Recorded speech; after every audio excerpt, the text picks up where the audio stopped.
Hi friends. Siragadikka ஆசை நாடகத்தில் அடுத்து என்ன நடக்கும் என்பதை பார்க்கலாம். பிரவுன் மணி மீனாவும் முத்துவும் வீட்டுக்கு கூட்டிக் கொண்டு வந்த உடனேயே விஜயா, ரோகிணி உங்க மாமா வந்திருக்காரு அப்படின்னு ஆரவாரத்தோட வரவேற்கிறாங்க. ரோகிணி வேகமா ஓடி வராங்க. இவர் எதுக்கு இங்க வந்தாரு அப்படின்னு பதட்டப்படுறாங்க. நீங்க இப்ப வந்தீங்க, நீங்க எதுக்கு இங்க வந்தீங்க அப்படின்னு சொல்லும்போது மீனா சொல்றாங்க, ரோகிணி எதுக்கு இவ்வளவு பதட்டப்படுறீங்க, கொஞ்ச நேரம் அமைதியா இருங்க. ரோகிணி, சில உண்மைகள் எல்லாம் வெளியில வர்ற நேரம் வந்துருச்சுல, அப்புறம் இவர் வந்துதானே ஆகணும் அப்படின்னு மீனா சொல்றாங்க. விஜயா கேக்குறாங்க, ஏய் மீனா, என்ன ரொம்ப இக்கத்தாளமா பேசுற, உன் பேச்சோட துணியே மாறி இருக்கே. மீனா, பின்ன இப்படித்தானே அத்தை பேசி ஆகணும், எல்லா உண்மையும் வெளியில வந்துருச்சுல, எல்லா உண்மையும் வெளியில வர்றா நேரம் நான் இப்படி பேசினா தானே அத்தை நல்லா இருக்கும் அப்படின்னு மீனா கேக்குறாங்க. பிரவுன் மணி பேச ஆரம்பிக்கிறாரு. அம்மா, ஒரு நிமிஷம்மா, நான் சொல்ல வந்ததை சொல்லிக்கிறேன். முதல்ல எல்லாரும் என்னை மன்னிச்சிருங்க. நான் மலேசியா எல்லாம் கிடையாது, அதுவும் போக ரோகிணியோட மாமாவும் இல்ல. நான் சாதாரணமா ஒரு கறிக்கடை வச்சிருக்கிற ஆளு. என் பேரு மணி. என்னை எல்லாரும் பிரவுன் மணின்னு கூப்பிடுவாங்க. டிராமால நடிக்கிற ஒரு சின்ன ஆர்டிஸ்ட். டிராமால நடிக்க ஆசைப்பட்டுட்டு இருக்க ஒரு ஆள் நானு. அதனாலதான் ரோகிணி என்னை நடிக்க கூட்டிக்கிட்டு வந்தாங்க. உண்மையிலேயே நான் ரோகிணியோட மாமாவும் கிடையாது, நான் மலேசியாவும் கிடையாது அப்படின்னு சொன்ன உடனே ரோகிணி உடனே, அங்கிள் நீங்க எதுக்கு இப்படி சொல்றீங்க. ரோகிணி பாப்பா, மீனாவும் முத்துவும் எல்லா உண்மையும் கண்டுபிடிச்சிட்டாங்க. உனக்காக நான் ரொம்ப நாள் ஒளிஞ்சு மறைஞ்சு வாழ முடியாது. எனக்குன்னு ஒரு வாழ்க்கை இருக்கு. நீ ஏதோ ஒரு பெரிய பொய்யை மறைச்சுக்கிட்டு இருக்க. அதை உண்மையை சொல்லு. இந்த குடும்பம் நல்ல குடும்பம், உன்னை ஏத்துக்கிருவாங்க. நான் வரேன் அப்படின்னு சொல்லிட்டு பிரவுன் மணி கிளம்பிடுறாரு. ரோகிணி, ஐயையோ, இந்த ஆள் மாட்டி விட்டுட்டானே அப்படின்னு நினைக்கும்போதே மீனா நேரா வராங்க. என்ன அத்தை, மலேசியால இருந்து வந்த மருமக, நான் பார்த்து கூட்டிட்டு வந்த மருமக, அதிர்ஷ்டமான மருமகன்னு மூச்சு விடாம வாய்க்கு ஒரு தடவை சொல்லுவீங்களே. இந்த ரோகிணியோட மாமா மலேசியாவே கிடையாது, மலேசியா இருந்து வந்தாருன்னு சொன்னது எல்லாமே டிராமான்னு அவர் ரொம்ப தெளிவா சொல்லிட்டு போயிட்டாரு. உண்மையை சரியா புரிஞ்சுக்கிறாம கேட்டு விசாரிக்காம ஒரு பொண்ணை பார்த்து கூட்டிட்டு வந்துட்டு மலேசியான்னு சொன்ன உடனே நம்பிட்டு என்ன ஆட்டம் ஆடுனீங்க. பரவாயில்லை ரோகிணி, மலேசியாவை இருந்துட்டு போட்டோம். ஆனா என்னை எதுக்கு கேவலமா பேசுனீங்க. நட்சத்திரக்குறி, எப்ப பார்த்தாலும் ஒன்னும் இல்லாத வீட்ல இருந்து வந்தவ. ஒன்னும் இல்லாத வீட்ல இருந்து வந்தவன்னு எங்க வீட்ல இருந்து யாராவது வந்தா எங்க அம்மாவை, என் தங்கச்சியை, என் தம்பியெல்லாம் எவ்வளவு அவமானப்படுத்துனீங்க. இந்தா வந்துட்டு போனவரு ஒரு டிராமால நடிக்கிறவரு, உண்மையான உறவே கிடையாது. இப்படி எல்லாம் போய் சொல்லி ஒரு ஆளை செட் பண்ணி நான் அமெரிக்கால இருந்து வந்தேன், நான் ஆப்பிரிக்கால இருந்து வந்தேன்னு சொன்னாதான் நீங்க நம்புவீங்க. எங்க அப்பா பெரிய பணக்காரன்னு சொன்னிட்டா நம்பிடுவீங்க. போய் சொல்லியே வாழ்க்கையை ஓட்டிடுறவங்க நல்லா வாழ்றாங்க. என்ன மாதிரி நேர்மையா இருந்து உழைச்சு சம்பாதிக்கிறவங்களை தான் அத்தை நீங்க ரொம்ப கஷ்டப்படுத்துறீங்க. உங்களுக்கு இது சரியான பாடம். எங்களுக்கெல்லாம் இந்த மாதிரி போய் சொல்லி நடிக்க தெரியல. உங்களுக்கெல்லாம் நடிக்கிறவங்க மட்டும்தான் கரெக்ட் அப்படின்னு மீனா பேசின உடனேயே விஜயா, ஏய் என்னடி ரொம்ப பேசுற, பின்ன இந்த நேரத்துல கூட நான் வாயை மூடிக்கிட்டு இருந்துட்டா எப்படி சரியா இருக்கும். என்னைய ஒவ்வொரு தடவையும் ஒவ்வொரு நிமிஷமும் அவமானப்படுத்தி இருக்கீங்க. இப்ப தெரிஞ்சுருச்சா, இவரே ஒரு டிராமால நடிக்கிறவர்னா. இவர் வந்து சொன்னாரே ரோகிணியோட அப்பா செத்து போயிட்டாருன்னு சொல்லி, அது எவ்வளவு பெரிய டிராமா. ரோகிணியோட அப்பா மலேசியால இருக்காரு, பெரிய தொழிலதிபர், பெரிய பில்டிங் இருக்கே, அதுவே ரோகிணி விட்டுன்னு சொன்னீங்களே. இது எல்லாமே பொய்னு வெட்ட வெளிச்சமா தெரியுதா. மலேசியால இருந்து ஒரு ஃபேமிலி வந்திருந்தாங்க நம்ம வீட்டுக்கு சாப்பிட.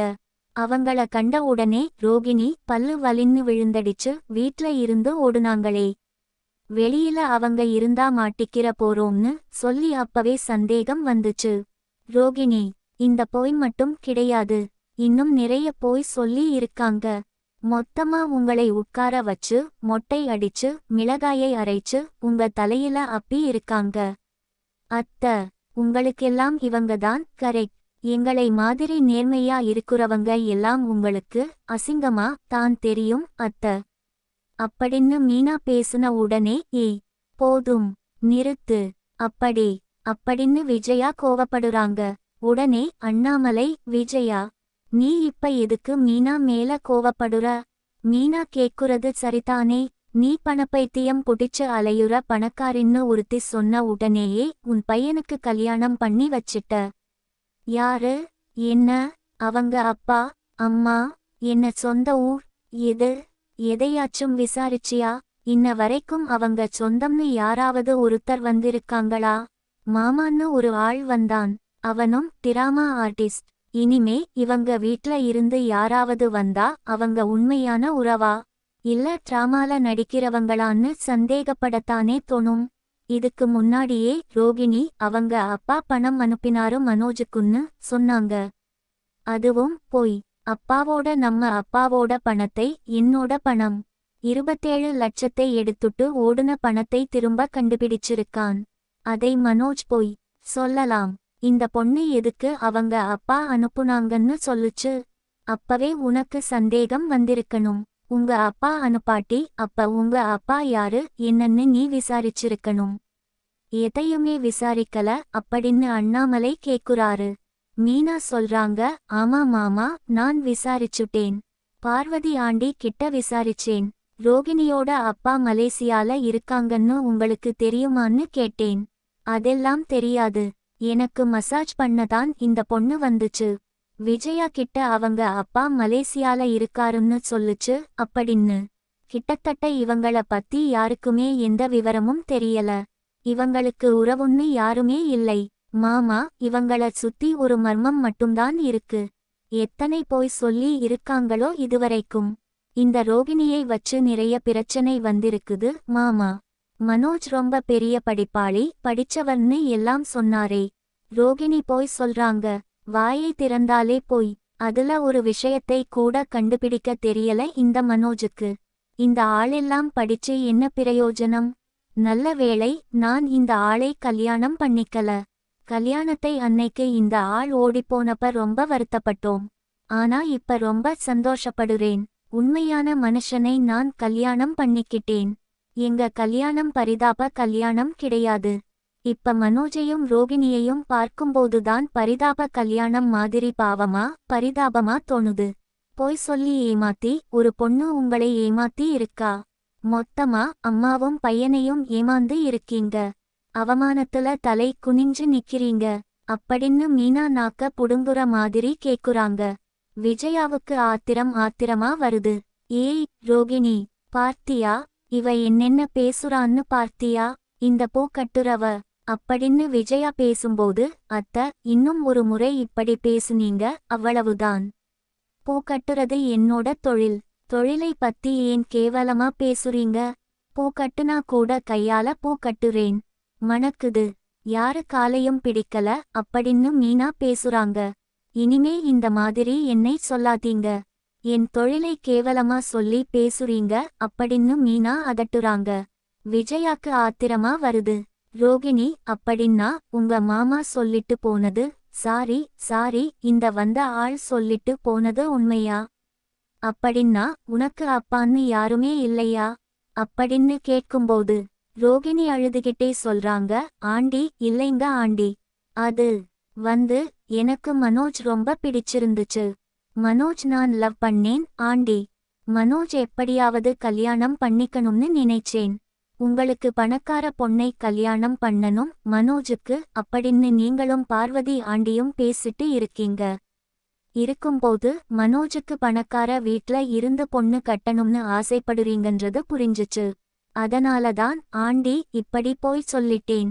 மத்தபடி நான் ஒரு தப்பும் பண்ணல ஆண்டி அப்படின்னு ரோகிணி பேசுறாங்க. அப்படின்னா உனக்கு சொந்த பந்தம் யாருமே இல்லையா? அப்பன்னா உங்க அப்பா மலேசியால இல்ல பெரிய தொழிலதிபர். இவ்வளவு சொத்து இருக்கு எப்படி? 300 கோடி ரூபாய் சொத்து இருக்கு. என்னன்னா நான் போய் சொன்ன அப்படின்னு ஓங்கி ஒரு அறை விடுறாங்க. Aunty aunty. இல்லைங்க ஆண்டி. நான் மனோஜுக்காக என் உயிரையும் கொடுப்பேன். மனோஜ் நான் அவ்வளவு லவ் பண்றேன். இப்ப மனோஜ் ஒரு பிசினஸ் பண்றாருன்னா அதுக்காக நான் அவருக்கு ஃபுல் சப்போர்ட்டா நான் தானே இருந்திருக்கேன். அப்படின்னு சொல்லும்போது போடி வெளியில. போடி வெளியில. அப்படின்னு விஜயா திட்டுறாங்க. ஆண்டி நீங்க என்ன ஆண்டி எதுக்கு எடுத்தாலும் இப்படியே திட்டுறீங்க? நான் மனோஜோட லீகலான வைஃப். மனோஜ் தான் சொல்லணும் என்னையே வெளியில போன்னு. சொல்லி வீடு வேணா உங்களோட தான் இருக்கலாம். ஆனா மனோஜோட லைஃப்ல இருந்து என்னை போக சொல்ல முடியாது உங்களால. நான் சட்டப்படி மனோஜோட வைஃப். அப்படின்னு ரோகிணி பேசும்போது டேய் மனோஜ் என்னடா வேடிக்கை பார்த்துட்டு இருக்க? அப்படின்னு விஜய் அதட்டுறாங்க. மனோஜ் உடனே என்ன ரோகிணி இவ்வளவு போய் சொல்லி ஈஸியா என்னை ஏமாத்தி இருக்கிற? ஒவ்வொரு முறையும் எங்க அப்பா அங்க இருக்காரு, எங்க அப்பா இப்படி இருக்காரு நு என்னென்ன போய் சொன்ன? மொத்தமா ஏமாத்தி இருக்கிற. இதுலயே நீ போய் சொன்னா இன்னும் என்னென்ன விஷயத்தை மறைச்சிருப்ப? உன்னை பற்றி ஒரு விஷயம் கூட எனக்கு தெரியலையே. என்ன இருந்தாலும் அம்மா கேக்குறது கரெக்டு தானே? அப்படின்னு மனோஜை கேள்வி கேட்க ஆரம்பிக்கிறார். என்ன மனோஜ் ஒன்னும் இல்லாம வெறுமன படிச்சிட்டு ரோட்ல திரிஞ்ச ஒரு பொண்ணு கூட உன்னை கல்யாணம் பண்ணிக்கல. ஒரு இடத்துல கூட உனக்கு வேலை கிடைக்கல. நான் உன்னை ஆசைப்பட்டு விரும்பி கல்யாணம் பண்ணேன். உன்னை ஒரு பெரிய பிசினஸ் மேனா ஆக்கணும்னு சொல்லி அவ்வளவு கஷ்டப்பட்டு இந்த ஷோரூமை வாங்கி கொடுத்து உன்னை ஒரு பிசினஸ் மேனா மாத்தி இருக்கிறேன். இப்படி இருந்தும் நீ என்னை இந்த அளவுக்கு தான் யோசிப்பியா? எனக்காக நீ சப்போர்ட் பண்ண மாட்டியா? அப்படின்னு ரோகிணி கோவத்தோட கேக்குறாங்க. ரோகிணி எனக்கு அந்த சிச்சுவேஷன் சரியில்ல.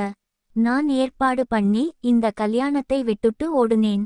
எங்க அப்பாவோட பணத்தை எடுத்துட்டு ஏமாந்துட்டேன். அதனால எனக்கு வேலை கிடைக்கல. கொஞ்ச நாள் கழிச்சிருந்தா எனக்கு வேலை கிடைச்சிருக்கும். வேற ஒரு நல்ல பொண்ணா பார்த்து எங்க அம்மா கல்யாணம் பண்ணி வச்சிருப்பாங்க. நீ என்ன லவ் பண்ணன்றதுக்காக நான் உன்னை கல்யாணம் பண்ணிக்கல. எங்க அம்மா சொன்னாங்கன்றதுனால தான் நான் கல்யாணம் பண்ணிக்கிட்டேன். அதுலயும் உங்க அப்பா கிட்ட இருந்து எனக்கு ஒரு சப்போர்ட் கிடைக்கும் அப்படின்னு தான் ஆசைப்பட்டேன். இப்ப எல்லாமே பொய்னு தெரியுது. நீ மொத்தமா எங்களை ஏமாத்தி இருக்கிற. ரோகிணி இதுக்கு நீ உண்மையே சொல்லி இருந்திருக்கலாம்ல. நாங்க ஒன்னும் பெரிய வசதி எல்லாம் இல்ல, நான் நார்மலான பொண்ணுதான், நான் மனோஜ் லவ் பண்றேன்னு சொல்லி கல்யாணம் பண்ணிருக்கலாம்ல. அப்படின்னு மனோஜ் கேக்குறான். என்ன மனோஜ் அப்படின்னா நீ என்ன பணத்துக்காகத்தான் கல்யாணம் பண்ணிக்கிட்டியா?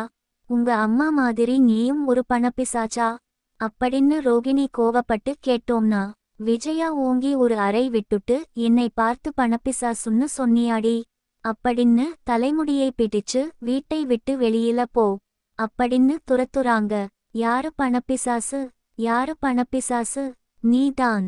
எனக்கு அங்க பணம் இருக்கு, எனக்கு இங்க பணம் இருக்குன்னு சொல்லி போய் சொல்லி ஏமாத்தி வந்திருக்கிற.